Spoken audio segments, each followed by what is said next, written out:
புராணங்கள்லாம் எதை காமிக்கிறது? ராமாயணங்கள்லாம் குடும்பத்தில் உள்ளவாள்லாம் அப்படி இருக்கணும். சக்கரவர்த்திக்கு வாக்கப்பட்டு பட்டமகிழியா இருந்து ரங்கநாதனே கதின்னு.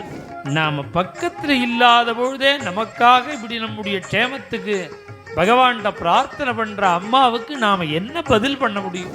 அம்மாவை பார்த்து கையை கூப்பின்னு சொல்ற, அம்மா அப்பா எனக்கு ஒரு உத்தரவு போட்டிருக்காரு, இத்தனை வருஷமா ரங்கநாதனை ஆராதனம் பண்ணினது வீண் போகலை.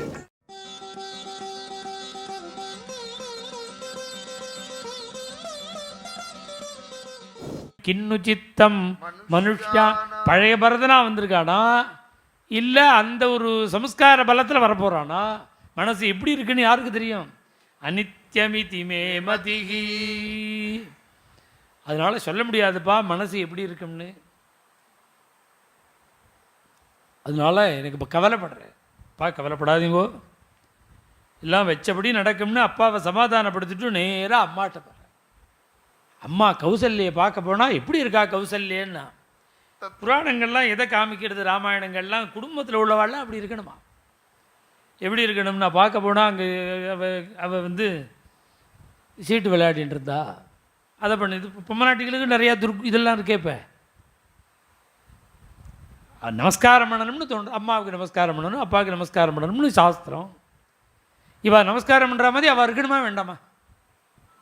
அவள் இருந்தால் தானே பண்ணுவா. இங்கே கௌசல்யை பார்க்கறதுக்கு சுவாமி போகிறார். கௌசல்யா எப்படி இருக்கான்னார், ரங்கநாதனுடைய சரணத்தை பிடிச்சுன்னு தொங்கறாளாம். அவருக்கு பார்த்தா ஒரு நமஸ்காரம் பண்ணுன்னா போரும்னு தோணுமோ? மாதரம் க்ஷௌமவாசினி, சக்கரவர்த்திக்கு வாக்கப்பட்டு பட்டமகிழியாக இருந்து ரங்கநாதனே கதின்னு இருக்கா. அப்படி இருக்கிற தாயார் வாக்யதாம் தேவதாகாரே ரங்கநாதனுடைய சரணத்தை பிடிச்சுண்டு ஆயாச்சதீம் ஸ்ரீயம் அப்படியே கெஞ்சராளாம். என் பிள்ளைய க்ஷேமமாவை, என் பிள்ளைய சௌக்கியமாவைன்னு ரங்கநாதன்ட்ட கெஞ்சற அம்மாவை ததர்ஷா பார்க்குறார்.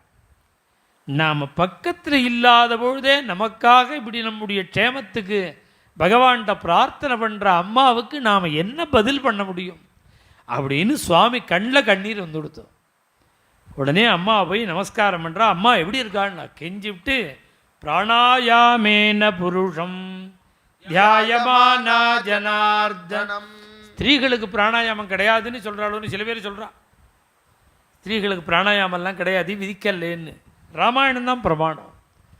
கௌசல்யாதேவி பிராணாயாம பலத்தினால ரங்கநாதனை தியானம் பண்ணினாள். அதனால் ஸ்திரீகளுக்கும் பிராணாயாமம் உண்டுங்கிறார்.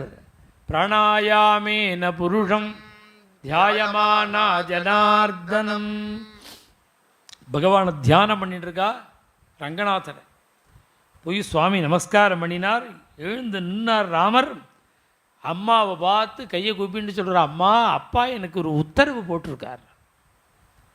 என்னடா உத்தரவு ராமான்னார், நாளையிலேருந்து இந்த அயோத்தியில் உள்ள இருக்கிறவா யாருடைய கண்கள்லேருந்தும் கண்ணீர் வராமல் அவளை ஜாக்கிரதையாக பார்த்துக்கணும்னு எங்கள் அப்பா எனக்கு உத்தரவு போட்டிருக்கார்.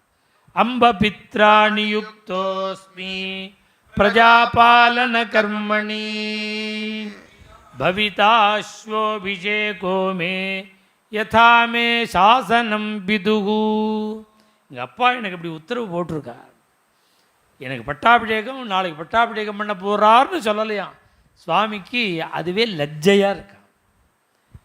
அது மாதிரி எனக்கு பட்டாபிஷேகம்னு சொல்கிறதுக்கே வெட்கப்படுறார் சுவாமி. அப்பா இப்படி உத்தரவு பண்ணினார். நான் உடனே அப்பா கௌசல்யா சொல்கிறா, அப்பா நான் இத்தனை வருஷமாக ரங்கநாதனை ஆராதனம் பண்ணினது வீண் போகலைங்கிற. நாம் எந்த காரியம் பகவத் பக்தி பண்ணினாலும் அது வீண் போகும்போது என்னைக்கும் இன்னைக்கு கிடைக்கலன்னு நினைக்கிறோம், கொடுத்துரும். அது அமோகம் பதமே க்ஷாந்தம் புருஷே புஷ்கரே க்ஷணே. நான் எவ்வளவு பொறுமையாக ஆராதனை பண்ணேன் ரங்கநாதரை.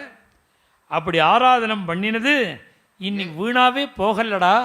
இன்னைக்கு என்ன ஆச்சுன்னா, ஏயம் இக்ஷ்வாகுராஜ்யஸ்ரீ புத்திரஸ்வாம் சம்ஸ்ரே. அந்த இக்ஷ்வாகு ராஜ்யஸ்ரீ ஏ ராமா உன்னை கெட்டியமாக பிடிச்சுன்னுட்டாங்கிறார். சம்ஸ்ரை அது பிடிச்சுன்னு உடனே அகாமயத மேதினி வால்மீகி சொல்கிறார், பூமி ஆசைப்பட்டாள்னாரும். அதை தான் சொல்கிறார் இங்கே வால்மீகியும். ஏனத் கல்யாணே பத நட்சத்திரே மயி ஜாதோசி புத்திரகா ஏனத்வயா தசரதா குணைராராதிதம்.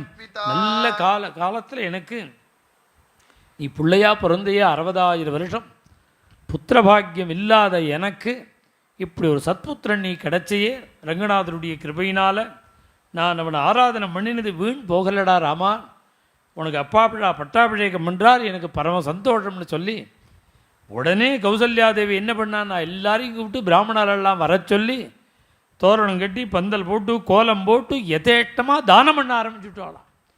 குழந்தை சௌக்கியமாக இருக்கணும்னு இப்போ பட்டாபிஷேக பிரயத்தனம் வரையில் இப்போ மேலே நாளைக்கு. மேலும் இது போன்ற சிறப்பான நிகழ்ச்சிகளை காண இப்போவே லைக் பண்ணுங்க, ஷேர் பண்ணுங்க, மறக்காம சப்ஸ்கிரைப் பண்ணுங்க.